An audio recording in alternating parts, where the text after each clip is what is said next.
What the fuck you doing in there, you prick?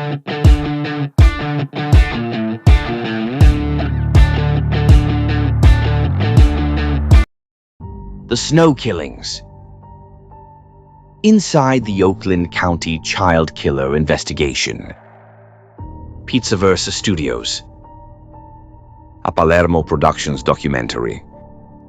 Written by Bambi Palermo. Narrated by Vincent DiPrio. Detroit, Michigan. Winter. Snow covered the quiet suburbs of Oakland County, a region known for safe neighborhoods, good schools, and families who believed their children could still walk to the store without fear. But over the next 13 months, 4 children would disappear. All 4 would be found murdered, and the case would become one of the most disturbing unsolved crimes in American history. Investigators would eventually call it the Oakland County Child Killer. But to the families, it was simply the nightmare that never ended. This is the story of the Snow Killings, a safe suburb. In the mid-1970s, Oakland County was one of the most prosperous areas in Michigan. Communities like Birmingham, Royal Oak, Southfield, Berkeley were known for quiet streets and strong community ties. Parents allowed children to ride bikes, walk to stores, and visit friends after school. The idea of a child predator operating in these neighborhoods seemed impossible. Until February 1976. The first disappearance. On February 15, 1976, 12-year-old Mark Stebbins left his home in Ferndale. He was walking to a nearby 7-Eleven. A short trip. A normal errand.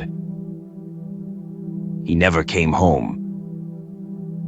4 days later, his body was discovered in a parking lot in Southfield, Michigan. At first, investigators assumed a tragic kidnapping that had ended in murder. But the evidence told a stranger story. Mark had been held for several days. Even more disturbing, he had been washed, fed meals, redressed in clean clothing. Whoever abducted him had kept him alive before killing him. Detectives realized they were dealing with something far darker. The second child. For nearly a year, Oakland County tried to return to normal. Then, in December 1976, tragedy struck again. 12-year-old Jill Robinson disappeared from the Northland Shopping Center. Weeks later, her body was discovered. Investigators noticed the same eerie pattern. The child had been cared for before death. Clean clothing. Evidence of meals. Controlled captivity. The possibility of a serial killer was now impossible to ignore. Fear spreads. Parents across the Detroit suburbs panicked. Children were no longer allowed to walk alone. Schools issued warnings. Police increased patrols. But the killer was not finished. The Gremlin Witness. In March 1977, 11-year-old Timothy King disappeared from a drugstore in Birmingham. Witnesses reported seeing the boy speaking with a man driving a maroon AMC Gremlin. Timothy had asked the man for directions. The stranger offered him a ride. Timothy was gone. 6 days later, his body was discovered in a rural area. Again, the same pattern. The child had been kept alive for days. Fed. cleaned, and then killed. The gremlin driver became one of the most haunting clues in the entire investigation. The fourth victim. Just months earlier, 10-year-old Christine Mihalik had vanished in Berkeley, Michigan, while walking to a convenience store. Her body was found weeks later. Like the other victims, Christine had been kept alive before death. By now, investigators were certain. They were hunting a serial child killer. A massive investigation. The Oakland County case became one of the largest criminal investigations in Michigan history. Authorities conducted 30,000 interviews, investigations across multiple states, thousands of suspect leads, FBI involvement. Despite the massive effort, the killer remained unidentified. But one disturbing theory began to emerge. The North Fox Island scandal. During the investigation, detectives uncovered allegations involving North Fox Island, a remote island in Lake Michigan. Reports suggested the island had been used by wealthy individuals as part of a child exploitation network. The possibility that the Oakland County murders might be connected to a larger criminal operation shocked investigators. One suspect repeatedly surfaced during this period. Christopher Bush. Christopher Bush came from a powerful Detroit family. His father was a prominent executive. But Bush had a dark reputation. Investigators discovered potential ties to child exploitation rings and suspicious behavior around young boys. Before authorities could bring charges, Bush died in 1978. The official ruling was suicide, but many detectives believed critical answers died with him. A case that never closed. For decades, the Oakland County murders remained unsolved. New task forces reopened the investigation in later years. Advances in forensic science offered new hope. Detectives re-examined physical evidence, witness testimony, potential suspects. But despite these efforts, no one has ever been convicted.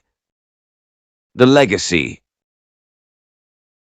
Nearly 50 years later, the case still haunts Michigan. The families of the victims continue to search for answers. And investigators still believe someone out there knows the truth. The Oakland County Child Killer remains one of the most chilling unsolved cases in American history. Let me tell you something straight, Bambi. In the mob world, we saw plenty of bad people. But crimes against kids? That ain't just evil. That's the lowest kind of monster there is. Somebody out there knows what happened in Oakland County. And sooner or later, truth has a way of coming out. This has been Pizzaverse Studios, a Palermo Productions documentary, written by Bambi Palermo, narrated by Vincent DiPrio. If you appreciate real historical crime documentaries told with respect and depth, subscribe to the channel.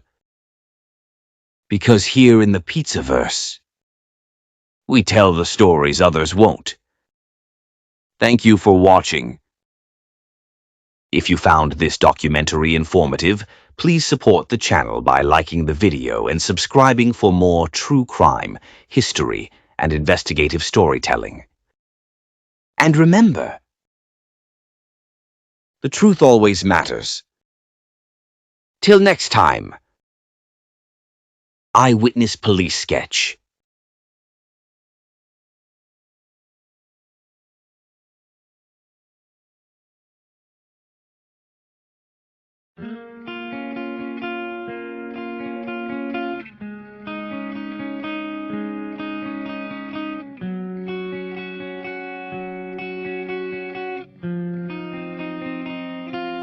So this is it, I say goodbye to this chapter of my ever-changing life. And there's mistakes, the path is long, and I'm sure I'll answer for them when I'm gone. So when the day comes and the sun won't touch my face, tell the ones who cared enough that I finally left this place that's been so cold.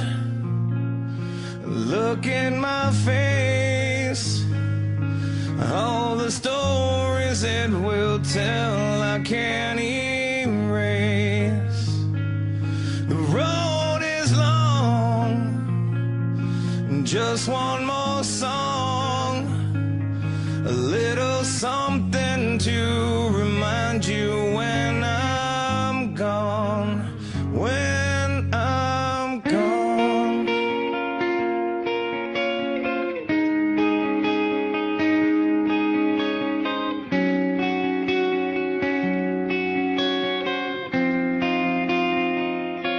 The road to hell along the way is paved with good intentions, so they say. And some believe that no good deed goes unpunished in the end, or so it seems. So when the day comes and the sun won't touch my face, tell the ones who care enough that I finally left this place that's been so cold. Look in my face, all the stories it will tell I can't erase.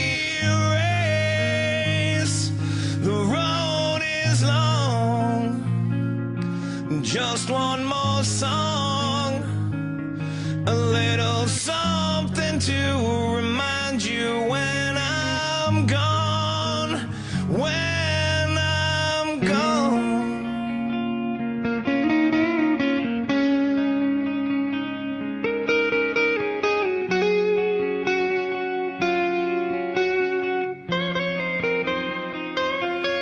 So this is it,